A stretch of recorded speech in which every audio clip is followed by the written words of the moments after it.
April மாதம் 13ஆம் தேதி ஞாயிற்றுக்கிழமை. ஆண்டவருடைய பாடுகளின் குருத்து ஞாயிறு. அன்புக்குரியவர்களே, புனித வாரமும் குருத்து ஞாயிறும் நமக்கு கற்றுத்தரும் பாடம் இதுதான்.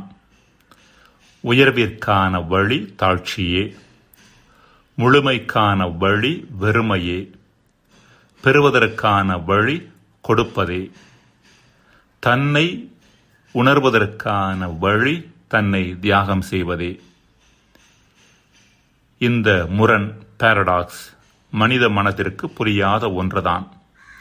எனினும் இதுதான் வாழ்வின் அடிப்படை தன்மை. இந்த முரணை நம் மனதில் வைத்து வாழ்ந்தோம் என்றால் நமது வாழ்வு செழுமையான ஒன்றாக மாறுவது மட்டுமல்லாமல் நம்மை சுற்றியுள்ள மனிதர்களது வாழ்வு செழுமையான ஒன்றாக மாறுவதற்கான காரணமாகவும் நாம் இருப்போம். அதற்கான அருளை இந்த நாள் நமக்கு தருவதாக. முதல் வாசகம் இறைவாக்கினர் எசேயா நூலிலிருந்து வாசகம். அதிகாரம் 50, இறைவசனங்கள் 4 முதல் 7 முடிய. நலிந்தவனை நல்வாக்கால் ஊக்குவிக்கும் அறிவை நான் பெற்றிட ஆண்டவராகிய என் தலைவர் கற்றோனின் நாவை எனக்கு அளித்துள்ளார். காலைதோறும் அவர் என்னை தட்டி எழுப்புகின்றார். கற்போர் கேட்பது போல் நானும் செவிகொடுக்கச் செய்கின்றார். ஆண்டவராகிய என் தலைவர் என் செவியை திறந்துள்ளார். நான் கிளர்ந்தெழவில்லை, விலகிச் செல்லவும் இல்லை. அடிப்போர்க்கு என் முதுகையும் தாடியை பிடுங்குவோர்க்கு என் தாடையையும் ஒப்புவிப்பேன். நிந்தனை செய்வோர்க்கும் காரி உமிழ்வோர்க்கும் என் முகத்தை மறைக்கவில்லை. ஆண்டவராகிய என் தலைவர் துணை நிற்கின்றார். நான் அவமானம் அடையேன். என் முகத்தை கற்பாறை ஆக்கிக் கொண்டேன். இழிநிலையை நான் அடைவதில்லை என்று அறிவேன். ஆண்டவரின் அருள்வாக்கு. இறைவா, உமக்கு நன்றி.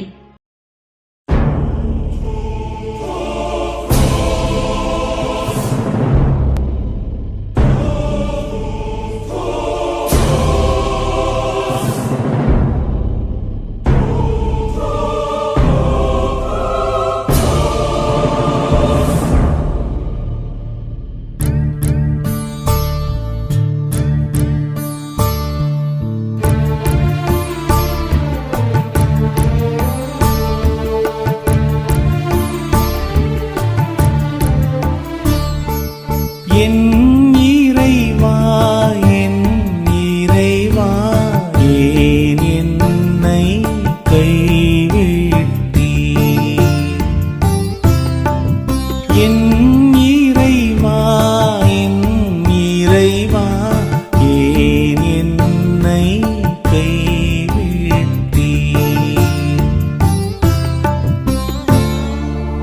என்னை பார்ப்போர் எல்லோரும் ஏளனம் செய்கின்றனர். உதட்டை பிதுக்கி தலையை அசைத்து ஆண்டவர் மீது நம்பிக்கை வைத்தானே, அவர் இவனை மீட்கட்டும். தாம் அன்பு கூர்ந்த இவனை அவர் விடுவிக்கட்டும் என்றார்கள். என் இறைவா, என் இறைவா, ஏன் என்னை கைவிட்டீர்? என் இறைவா, என் இறைவா, ஏன் என்னை கைவிட்டீர்? தீமை செய்வோரின் கூட்டம் என்னை வளைத்து கொண்டது. நாய்களென அவர்கள் என்னை சூழ்ந்து கொண்டார்கள். என் கைகளையும் கால்களையும் துளைத்தார்கள். என் எலும்புகளை எல்லாம் நான் எண்ணிவிடலாம். என் இறைவா, என் இறைவா, ஏன் என்னை கைவிட்டீர்? என் இறைவா,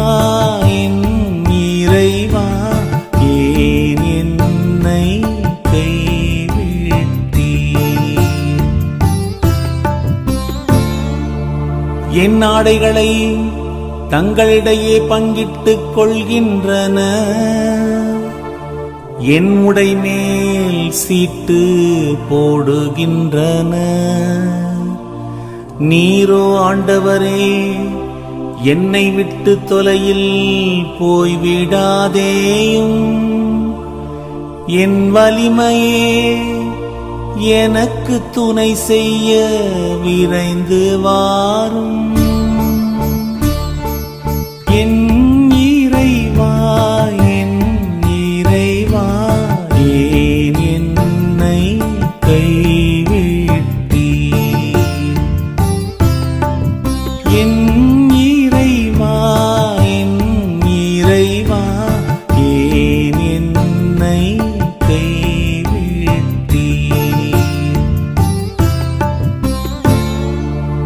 உமது பெயரை என் சகோதரருக்கு அறிவிப்பேன்.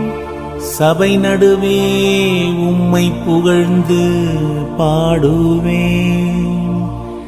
ஆண்டவருக்கு அஞ்சுவோரே, அவரை புகழுங்கள். யாக்கோபின் மரபினரே, அனைவரும் அவரை மாட்சிமைப்படுத்துங்கள். இஸ்ரவேல் மரபினரே, அனைவரும் அவரை பணியுங்கள்.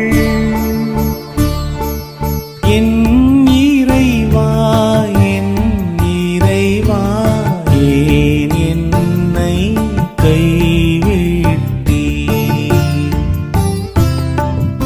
என் இறைவா, என் இறைவா, ஏன் என்னை கைவிட்டீர்?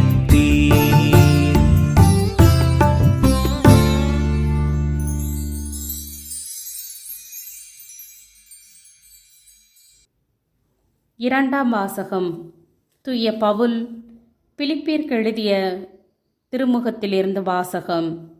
அதிகாரம் 2, இறை வார்த்தைகள் 6-11 முடிய. கடவுள் வடிவில் விளங்கிய கிறிஸ்து கடவுளுக்கு இணையாயிருக்கும் நிலையை வலிந்து பற்றி கொண்டிருக்க வேண்டியதொன்றாக கருதவில்லை. ஆனால் தம்மையே வெறுமையாக்கி அடிமையின் வடிவை ஏற்று மனிதருக்கு ஒப்பானார். மனித உருவில் தோன்றி சாவை ஏற்கும் அளவுக்கு, அதுவும் சிலுவைச் சாவையை ஏற்கும் அளவுக்கு கீழ்ப்படிந்து தம்மையே தாழ்த்தி கொண்டார். எனவே கடவுளும் அவரை மிகவே உயர்த்தி எப்பெயருக்கும் மேலான பெயரை அவருக்கு அருளினார். ஆகவே இயேசுவின் பெயருக்கு விண்ணவர், மன்னவர், கீழுலகோர் அனைவரும் மண்டியிடுவர். தந்தையாம் கடவுளின் மாட்சிக்காக இயேசு கிறிஸ்து ஆண்டவர் என எல்லா நாவுமே அறிக்கையிடும். ஆண்டவரின் அருள்வாக்கு. இறைவா, உமக்கு நன்றி. மார்க்கு எழுதியபடி நம் ஆண்டவராகிய இயேசு கிறிஸ்துவின் திருப்பாடுகள். அதிகாரம் 15, வசனங்கள் 1-39 வரை.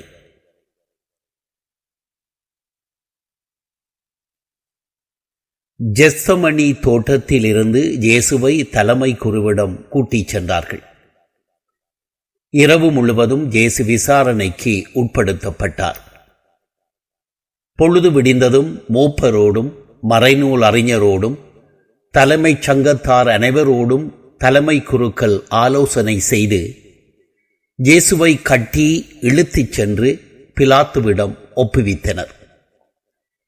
பிலாத்து அவரை நோக்கி, நீ யூதரின் அரசனாய் என்று கேட்க, அவர், அவ்வாறு நீர் சொல்லுகிறீர் என்று பதில் கூறினார்.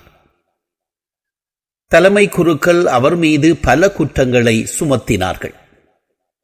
மீண்டும் பிலாத்து, நீ பதில் ஒன்றும் சொல்ல மாட்டாயா? உன்மீது இத்தனை குற்றங்களை சுமத்துகிறார்களே என்று அவரிடம் கேட்டார். இயேசுவோ எப்பதிலும் கூறவில்லை. ஆகவே பிலாத்து வியப்புற்றான். விழாவின் போது மக்கள் கேட்டுக்கொள்ளும் ஒரு கைதியை அவர்களுக்காக பிலாத்து விடுதலை செய்வதுண்டு. பரபா என்னும் கைதி ஒருவன் இருந்தான். ஒரு கலகத்தில் கொலை செய்த கலகக்காரரோடு பிடிபட்டவன் அவன். மக்கள் கூட்டம் வந்து வழமையாய் செய்வது போல ஒரு கைதியை விடுதலை செய்யுமாறு பிலாத்துவை வேண்டத் தொடங்கினார்கள். அதற்கு பிலாத்து, ஜூதரின் அரசரை உங்களுக்காக நான் விடுதலை செய்ய வேண்டுமென்று விரும்புகிறீர்களா என்று கேட்டார். ஏனெனில் தலைமை குருக்கள் பொறாமையால் தான் அவரை ஒப்புவித்திருந்தார்கள் என்று அவன் உணர்ந்திருந்தான். ஆனால் தலைமை குருக்கள் தங்களுக்கு பரபாவையே அவன் விடுதலை செய்ய வேண்டும் என்று கேட்குமாறு கூட்டத்தினரை தூண்டிவிட்டார்கள். பிலாத்து மீண்டும் அவர்களை பார்த்து, அப்படியானால் நீங்கள் யூதரின் அரசர் என்று குறிப்பிடும் இவனை நான் என்ன செய்ய வேண்டும் என்று கேட்டார். அவர்கள் அவனை சிலுவையில் அறையும், சிலுவையில் அறையும் என்று மீண்டும் கத்தினார்கள். அதற்கு பிலாத்து இவன் செய்த குற்றம் என்ன என்று கேட்க, அவர்கள் அவனை சிலுவையில் அறையும், சிலுவையில் அறையும் என்று இன்னும் உரக்க கத்தினார்கள்.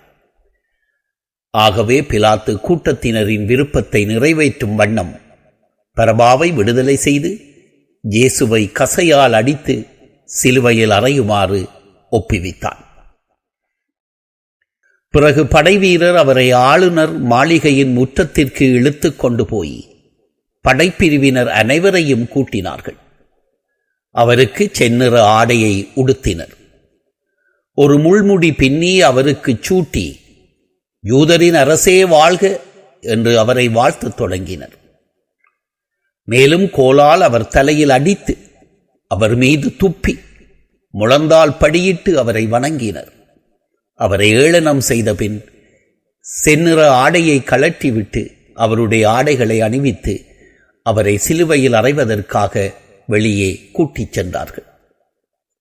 அப்பொழுது அலெக்சாந்தர், ரூபி ஆகியோரின் தந்தையான சீரேன் ஊரைச் சேர்ந்த சீமோன் என்பவர் வயல்வெளியில் இருந்து வந்து கொண்டிருந்தார்.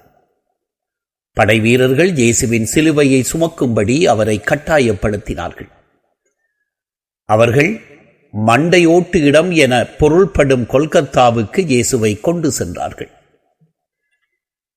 அங்கே அவருக்கு வெள்ளை போளம் கலந்த திராட்சை ரசத்தை குடிக்க கொடுத்தார்கள்.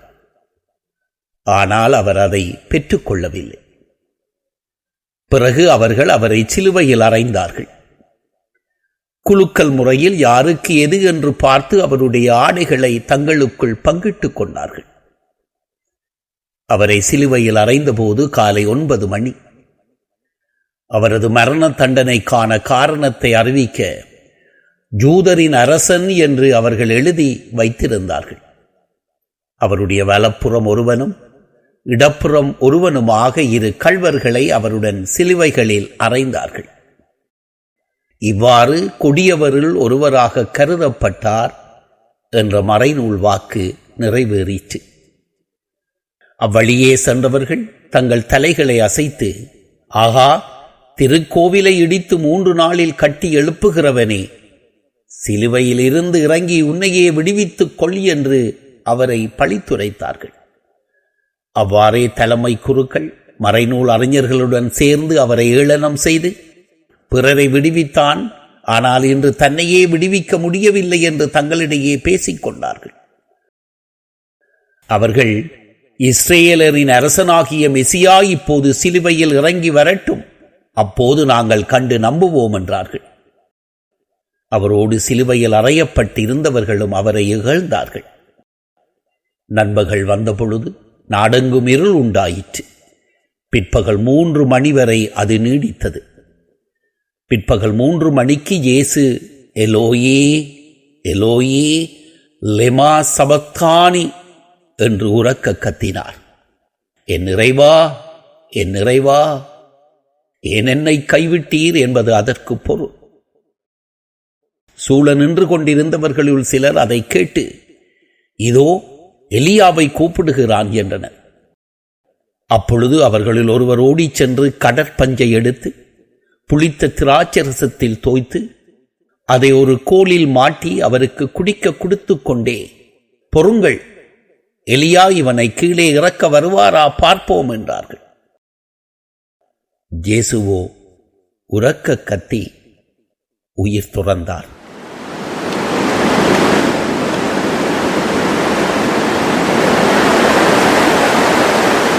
அப்பொழுது திருக்கோவிலின் திரை மேலிருந்து கீழ்வரை இரண்டாக கிழிந்தது.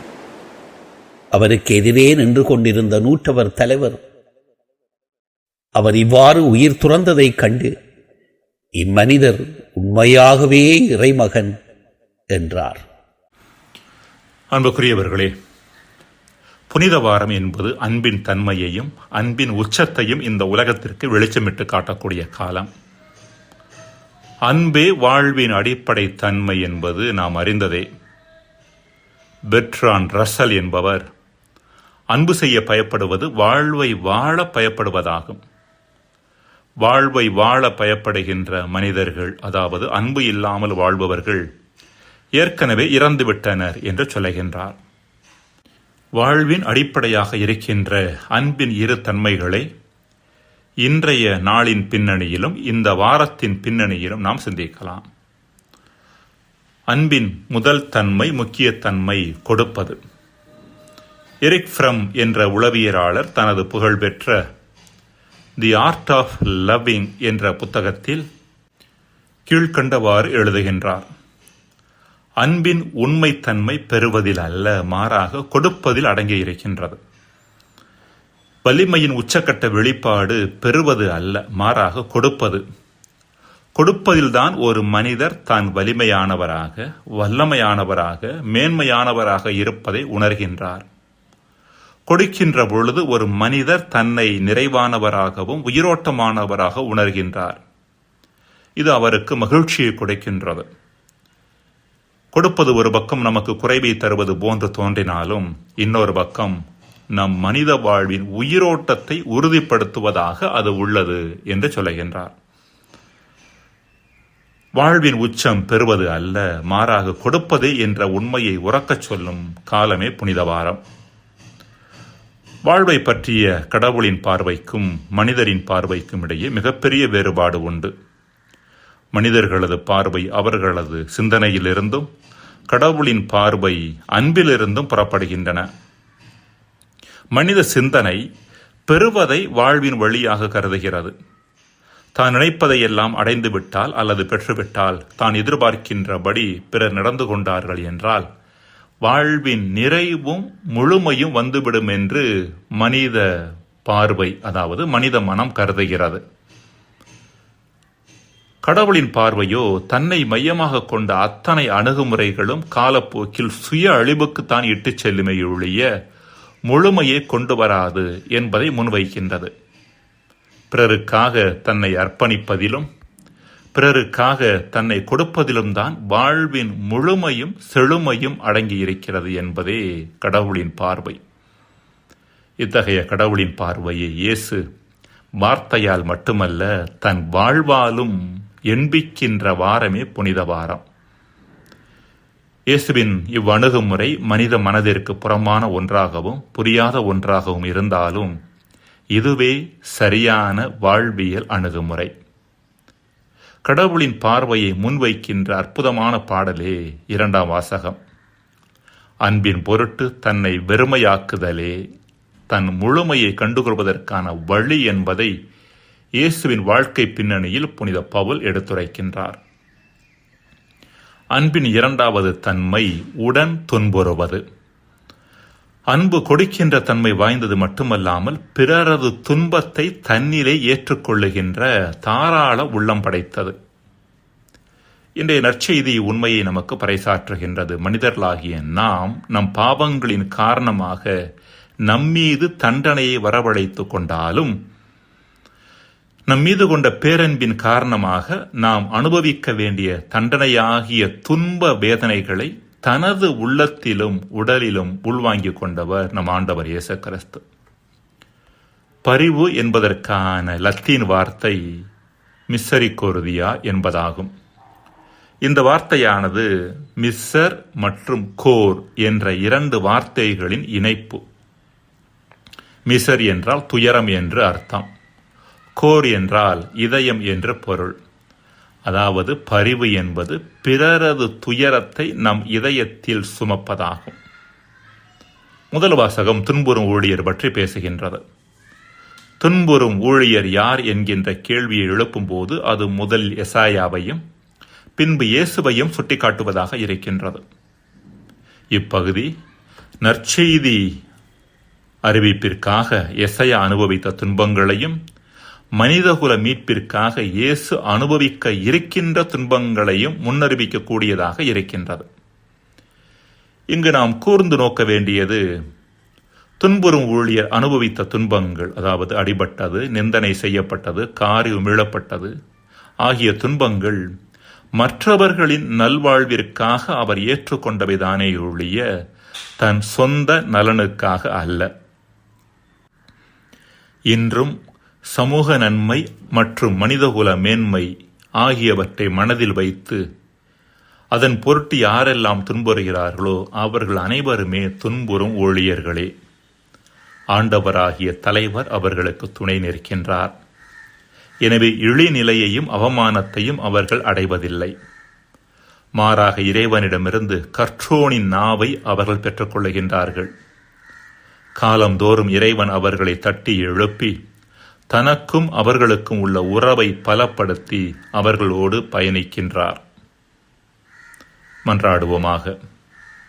இறைவா, இந்த புனித வாரத்தில் எம்மை வாழ்வின் ஆழத்திற்குள்ளும் அன்பின் ஆழத்திற்குள்ளும் வழிநடத்தி செல்லும். ஆமேன்.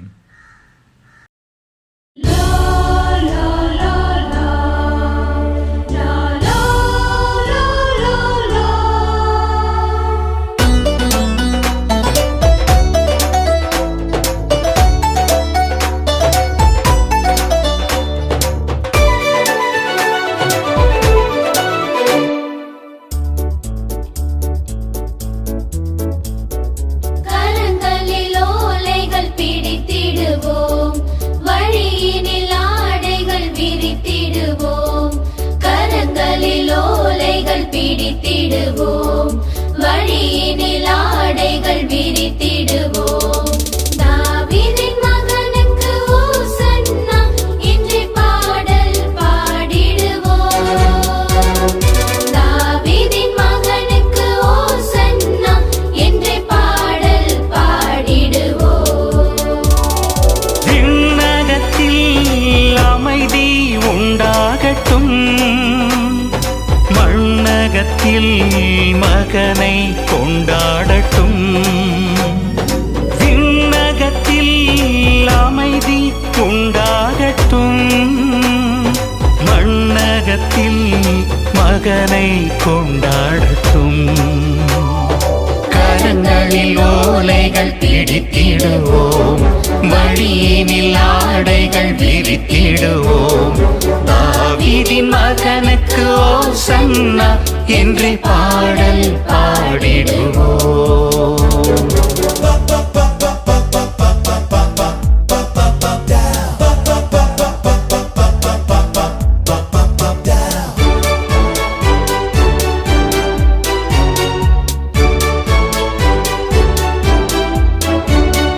மறையினை போதித்த மன்னன் இவர், மரியின் மீதினில் வருகின்றார். நிறைவினை போதித்த இறைவனிவர், கழுதையின் மீதினில் வருகின்றார். மீட்பினை தருபவர் இவர்தானே, தந்தையின் மைந்தனும் இவர்தானே. விடுதலை தருபவர் இவர்தானே, விடியலின் கதிரொளி இவர்தானே. பாலகர் கூட்டம் புகழட்டுமே, ஆனந்தம் பூமியில் தவழட்டுமே. பாலகர் கூட்டம் புகழட்டுமே, ஆனந்தம் பூமியில் தவழட்டுமே.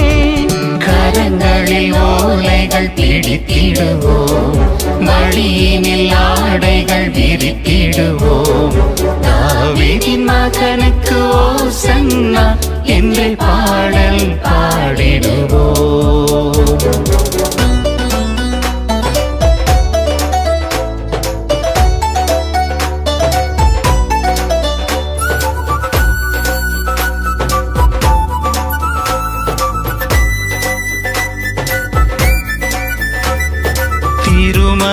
காட்டிய தேவனிவர், தாவீது வம்சத்தின் ராஜனிவர், ஆவியர் வாழ்வினை மாற்றியவர், அழுதிடும் எளியரை தேற்றியவர்.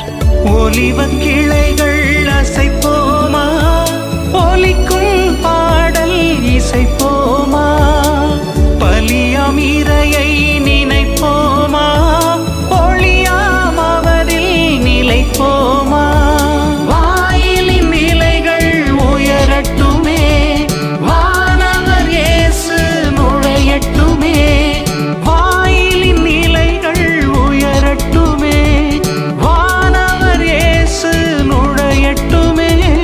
கரங்களில் ஓலைகள் பிடித்திடுவோம், வழியினில் ஆடைகள் விரித்திடுவோம். தாவீதின் மகனுக்கு ஓசன்னா என்றே பாடல் பாடிடுவோம். தாவீதின் மகனுக்கு ஓசன்னா என்றே பாடல் பாடிடுவோம். விண்ணகத்தில் அமைதி உண்டாகட்டும், மண்ணகத்தில் மகனை கொண்டாடட்டும். விண்ணகத்தில் அமைதி உண்டாகட்டும், மண்ணகத்தில் மகனை கொண்டாடட்டும்.